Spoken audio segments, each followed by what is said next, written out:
So in the last few lessons I've been showing you how to use functions, variables and if statements, and I want to pull together all those different concepts into an application which I'll show you how to create. It will take more than one lesson to show you this, so I'll be showing you in this lesson and the next lesson how to put this particular application together.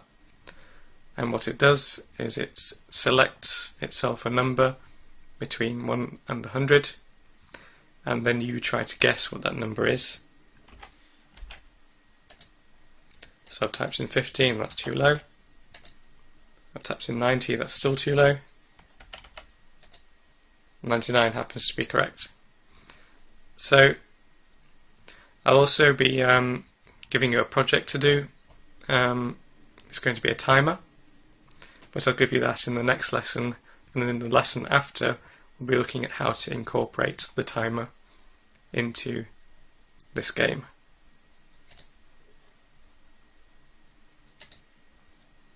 So I've set up an ActionScript file, and I've created a background, and I've put on it some rectangles with different colours, and I've locked that layer, and then I've created a new layer, and I've put text on that layer. You can see all the different things that are on that layer. I've embedded the text to make sure it's viewable on every computer. This first text box I want to be accessible in ActionScript so that I can look at the guess number. So I've given that an instance name, and I've also given it a type of input text. That means I can edit the text when I have the application compiled. I have another text box here. I've called it info text. That's dynamic text. It can be edited by ActionScript. I've also created two buttons and given those instance names: submit button and reset button. So I've got all this set up, but I haven't got any ActionScript yet. So I'm going to go Window, Actions, and the first thing I want to do is to set up mouse event listeners for the two buttons, because that's an obvious thing that needs to be done with this software, so it's a good place to start. So submit button, add event listener,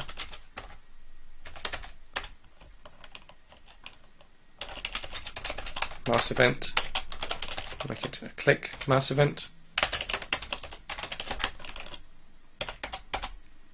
I've chosen to call the function on submit. Now writing the function,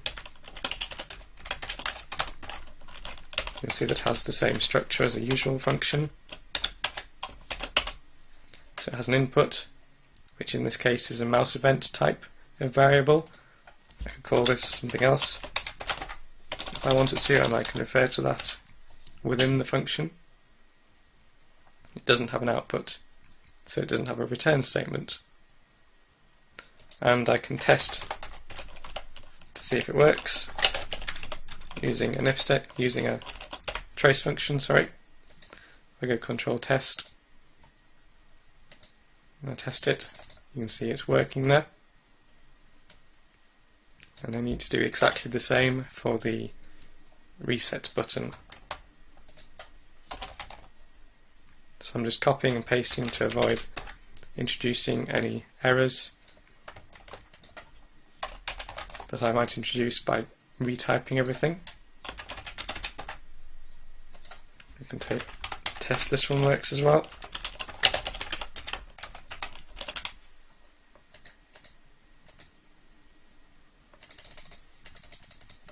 For some reason that isn't doing.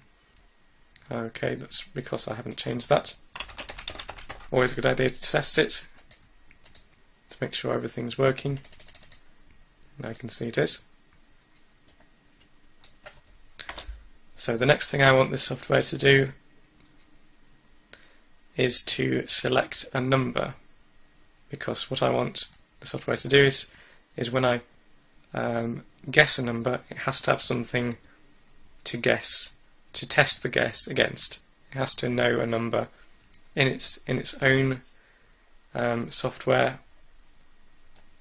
It has to have a variable somewhere that contains a number that I'm trying to guess. So I'm going to call it number to guess. I'm going to make it an int type of variable because it's a whole number that I'm trying to guess.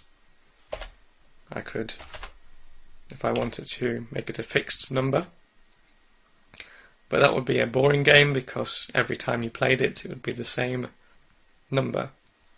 So instead of doing that, I'm going to show you a new function of the math object.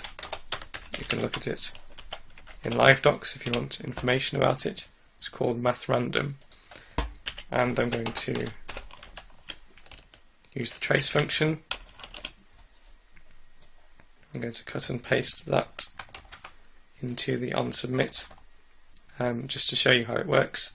So when I press onSubmit, it's going to trace the output of the random function. So you can see those are some random numbers it's creating there. They're all between 0 and up to 1, but not including 1. And they're all numbers with a large number of numbers after the decimal point. So there's going to have to be some changes before I can make it a number between 1 and 100, the whole number. First thing I'm going to do is to multiply it by 100.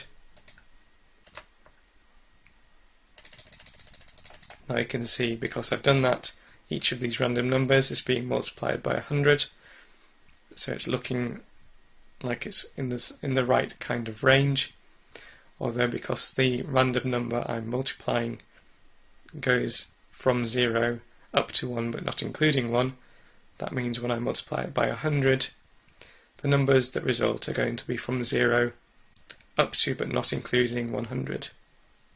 Whereas I want it to go from 1 and include 100. There's a number of ways I could deal with this. I'm simply going to add 1 to it. The output's going to look very similar. If I click enough, you might see 100, but I'm not going to spend all day doing that. And the final thing I want to do is to change it into an int. I could cast it into an int.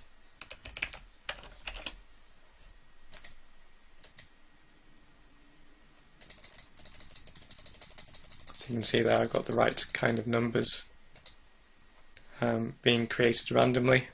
I could also use a function called mathFloor if I wanted to, instead of casting it to an int. That does exactly the same thing.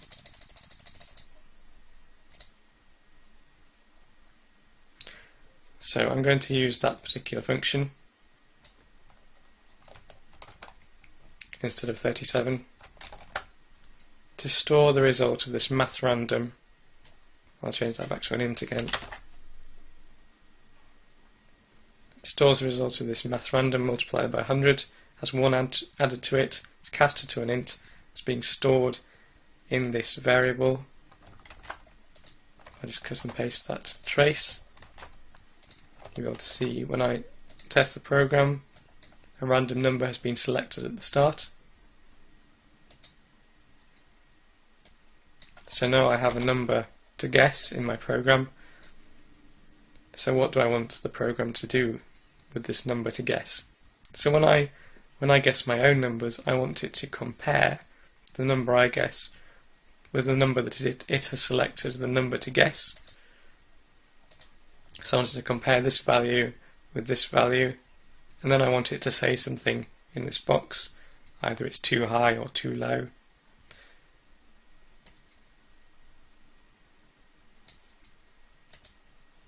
So let's create a new variable that's going to hold the contents of this box.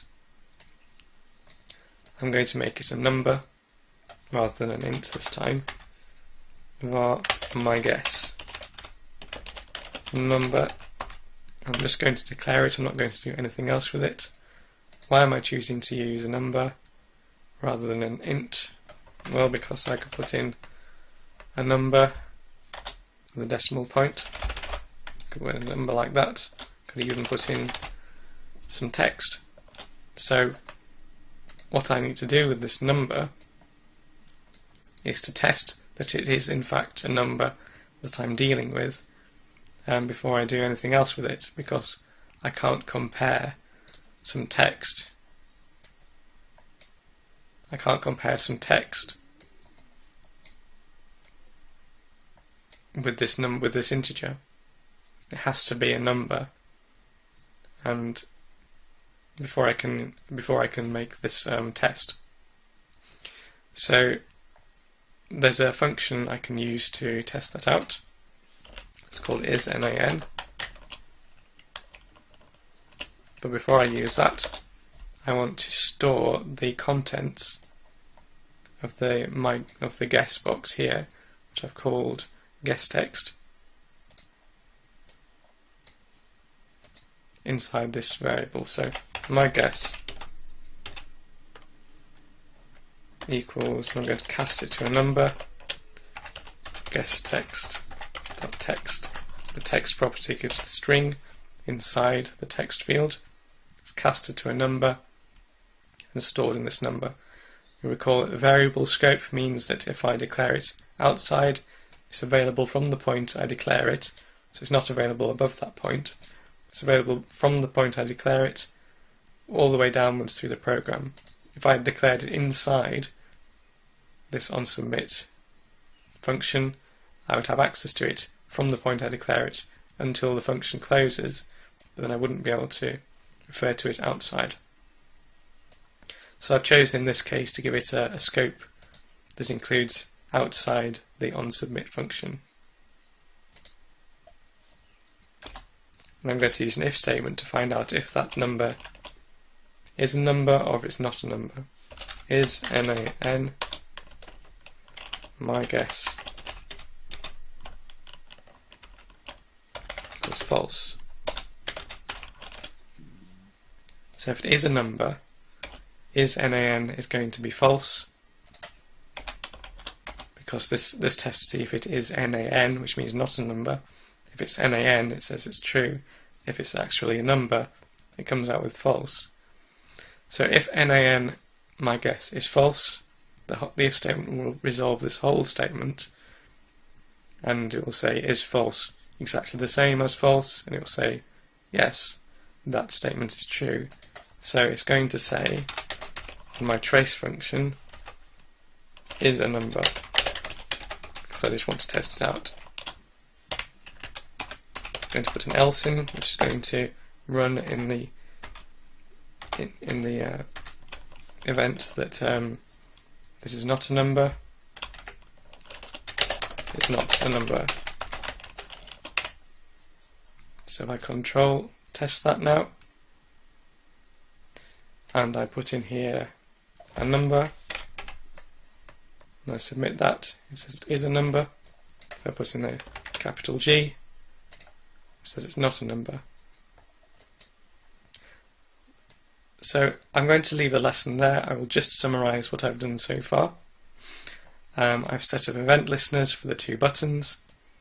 So the submit and the reset button have event listeners added to them. Functions here correspond to the functions here. So when they're clicked, the function is run. The software has set up a random number and it's stored it in this this variable here, number to guess.